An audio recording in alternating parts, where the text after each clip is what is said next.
Hi, hello, welcome to LearnStroke IAS classes by Arjun. You're listening to the daily Hindu news analysis for IAS current affairs news leads with Arjun R Shankar. Today, the date is 27th December 2022. And as you know, in this, we discuss the most important newspaper articles except the editorials because we have a separate section for editorial summary series. So, moving on to the first important news of the day is Election Commission to begin delimitation exercise in Assam to use census figures of 2001, GS paper 2 law.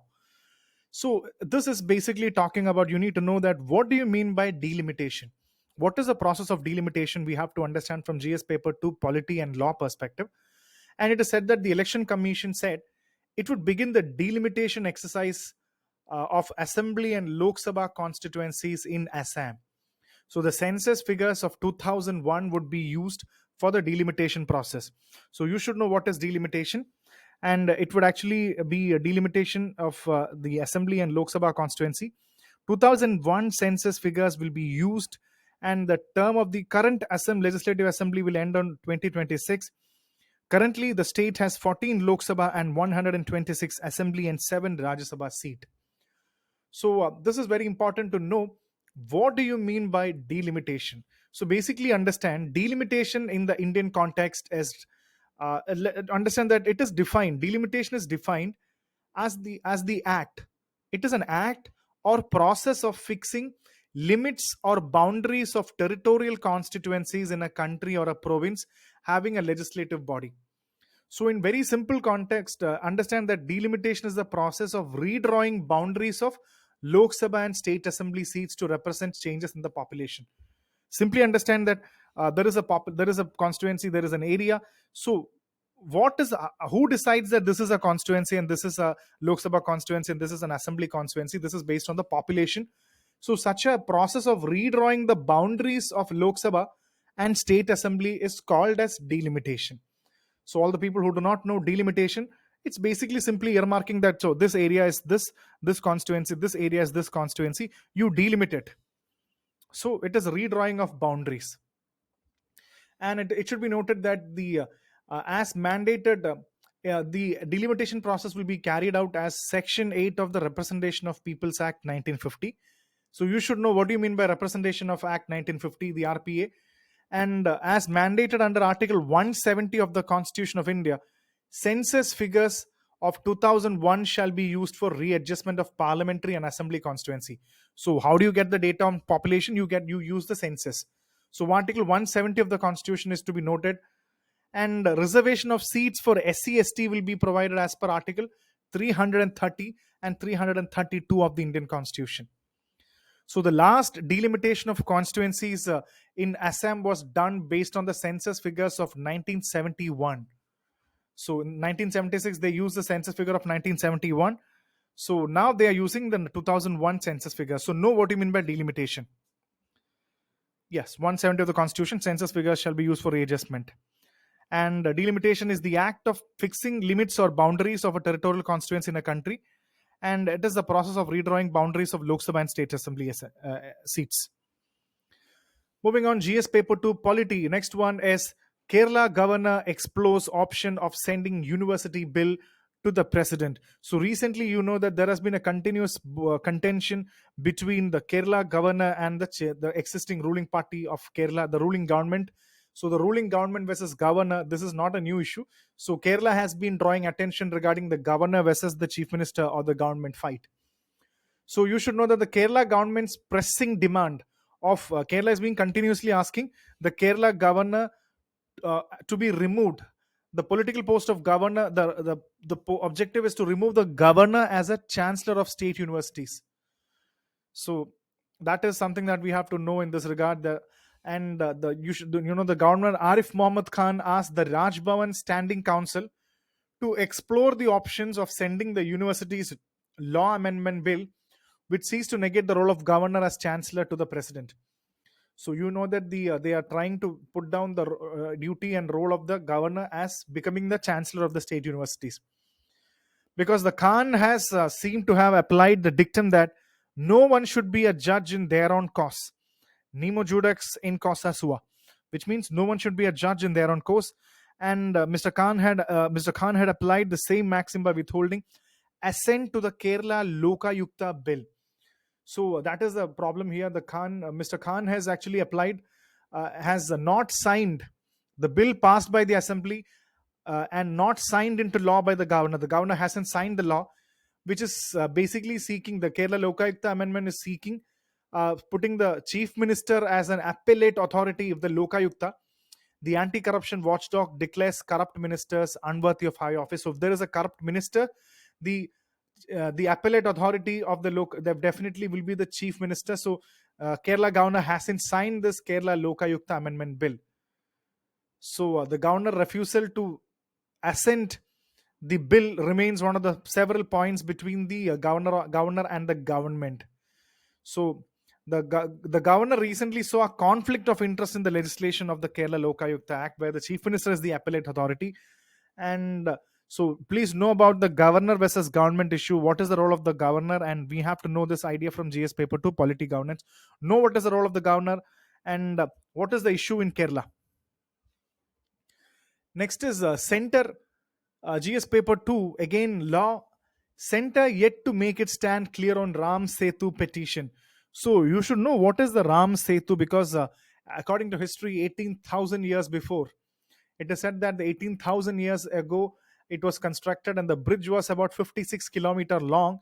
And now you cannot see this directly, but still, the statement by the union government and parliament that a satellite imagery cannot provide, you can see that a satellite imagery cannot provide direct information about the origin and age of the structure in the Ramsetu region. So this was actually brought by a litigation initiated by former Rajya Sabha member Subramanya Swamy to declare Ramsetu as a national heritage monument. It's still lying in the Supreme Court. So you want to convert Ramsetu into a national heritage monument, and the government say that you cannot, a satellite imagery cannot provide direct information about the origin and age of the complete issue. So you should know that it was around 18,000 years ago. The bridge was constructed about 56 kilometers long.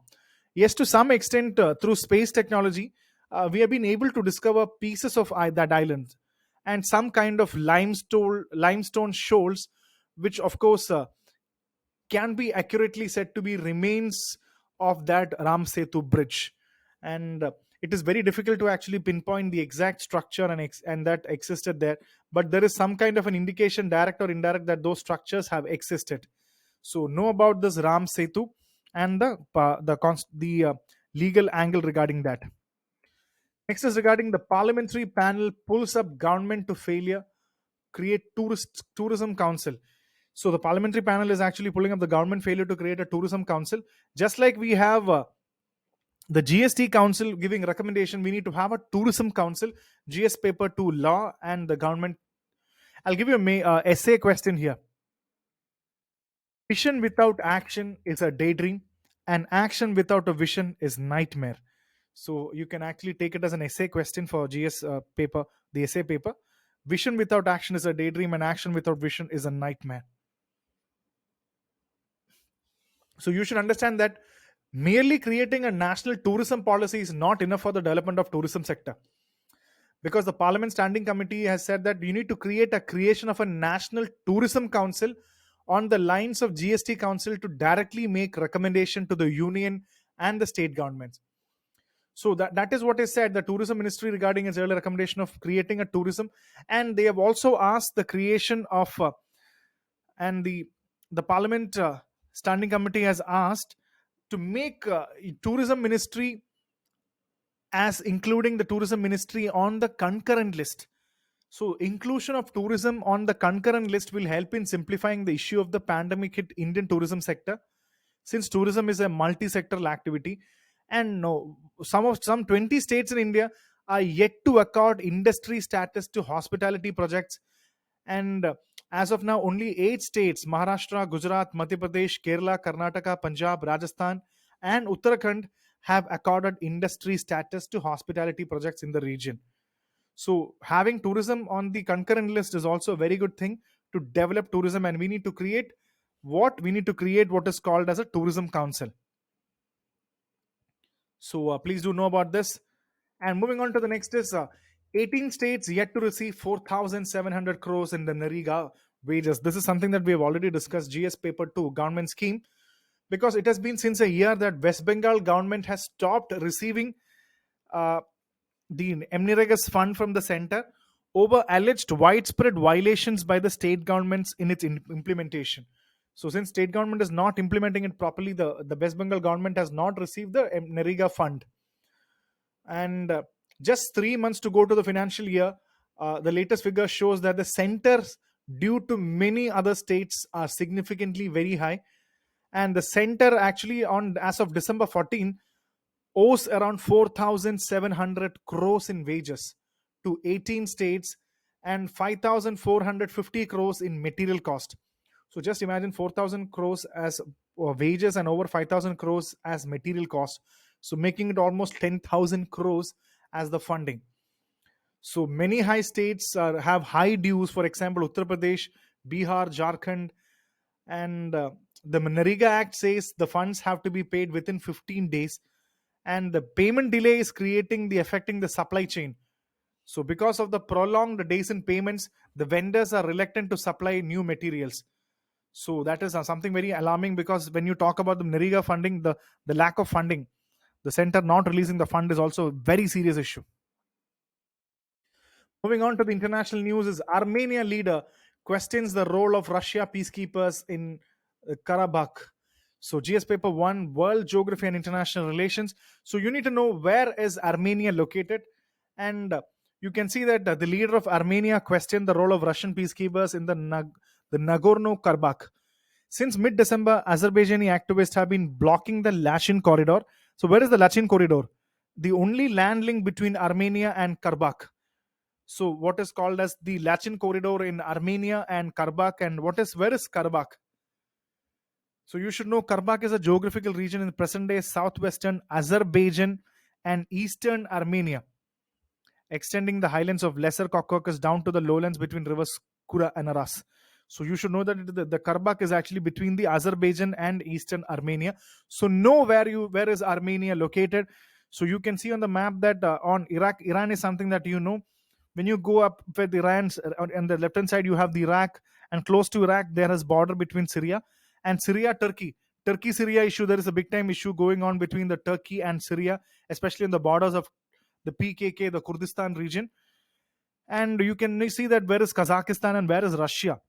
And you can see near Azerbaijan there is Armenia, a small space, and it also shares with Georgia. So that is a region what is called as the Karabakh. The Karabakh is actually the Lachin corridor. So know about Armenia, Georgia, and Azerbaijan. They are actually closely related. So where is the location? You need to have an idea on that. Moving on to the next is Taiwan extends mandatory military service to 1 year, citing threats from China. So just like Ukraine, a GS paper to international relations, just like Ukraine was attacked by Russia, Taiwan is actually fearing that China can attack Taiwan just like Russia attacked Ukraine.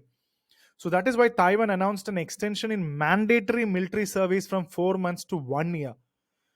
So being considered self-ruled, the democratic Taiwan, China considers Taiwan as a part of its territory, and it can even take it one day by the force.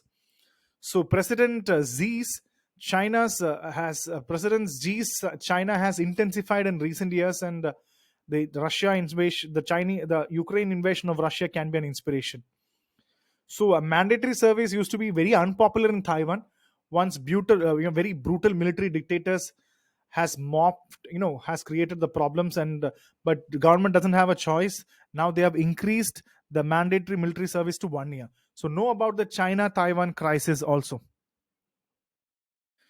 Russia to ban oil imports to nations with a price cap. So GS paper to international relations, you know that Russia issued a decree to ban oil sales to countries and companies that are complying with a price cap agreed by the Western countries in response to Moscow. So you need to know that Russia has decreed, because a lot of countries, you need to know that the supply of Russian oil and oil products to foreign legal entities and individuals is prohibited. And if the contracts for these supplies directly or indirectly are using a price cap. So what do you mean by price cap? It will be effect from February 1 until July 1.